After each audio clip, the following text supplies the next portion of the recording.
It's almost a guarantee that when the good people at Gillette were coming up with their closest shave yet, they weren't thinking of how they'd sell their 5-blade system of the ultimate smooth to these three guys. Facial Rogaine and shaping gel, on the other hand, possibly, but definitely not the Mach 5 razor. When Gillette designers were thinking of client prospects, they were probably thinking of more, well, this guy. I'm not going to put a bunch of slides up of this guy. What I'm getting at is that teachers, like the people at Gillette, need to consider their clients. A teacher's success is determined by the students and their achievement. Every teacher knows there's no such thing as an easy button for teaching. But when it comes to effective teaching, that should be the goal of the lesson design, to make learning easier and thus more effective for the students. There's no magic wand, but there is an answer that can help the process. Unless NELP nozzle A means something to you, or you have an attraction to hindsight, reading and riding horses backwards probably isn't the best way to read and ride like a champ. But in curriculum and lesson planning, backward might just be the best way to get your students to where you want them to be.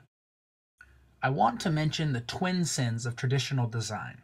The first is called hands-on without being minds-on. The students are engaged, but insight and achievement are absent. The second is coverage, where students fly through a textbook trying to memorize factual information. Learning is minimal and painful. As you follow along with my lesson plan, you'll see backward design in action. Remember, the focus is learning, not teaching. So I will do my best to think first about the specific learnings I'm looking for and the evidence of such learnings before thinking about what I will provide for learning activities. There are 3 stages of backward design. Stage 1 is to identify desired results. This is what students should know, understand, and achieve. Here's where you clarify priorities. Stage 2 is to determine acceptable evidence. How will students achieve? What will we accept as evidence? Stage 3 is where we plan learning experiences and instruction. Find the most appropriate activities. I want to start with results. 9th grade English standards in Washington State are broken down into 2 categories, reading and writing. For this lesson, I'll focus on reading. Standard 2 requires that students understand the meaning of what is read.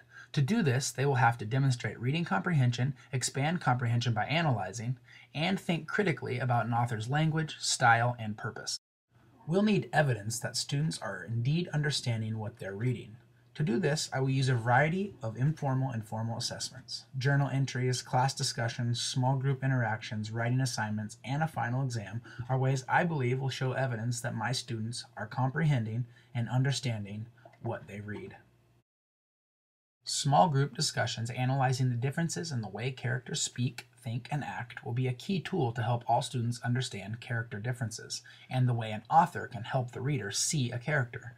Beginning with a class discussion analyzing 2 well-known characters, Marlin and Dory from Finding Nemo, for example, would help initialize the idea. Dialogues are a great assessment tool and assignment to help students understand characters and intentions of the author. By giving my students a writing prompt asking them to create a dialogue between 2 characters in the book we're studying, will require them to find cues from the authors, view the story from a different point of view, and create original work. Use where to help you. Help students know where the lessons are going and what to expect. Hook students and hold their interests. Equip students, help them experience key ideas and explore the text. Provide opportunities to rethink and revise. Allow students to evaluate their own work, tailor to the individual needs and interests and abilities of learners. Be organized to maximize engagement and effective learning.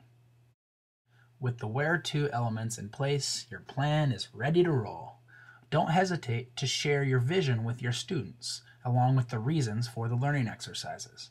It's best when your students know where the lesson is going, why they are learning, and how they will be assessed on their understanding and comprehension. Thanks for watching and listening. Here are some of the folks that helped me most during my creation of this Pecha-Kucha.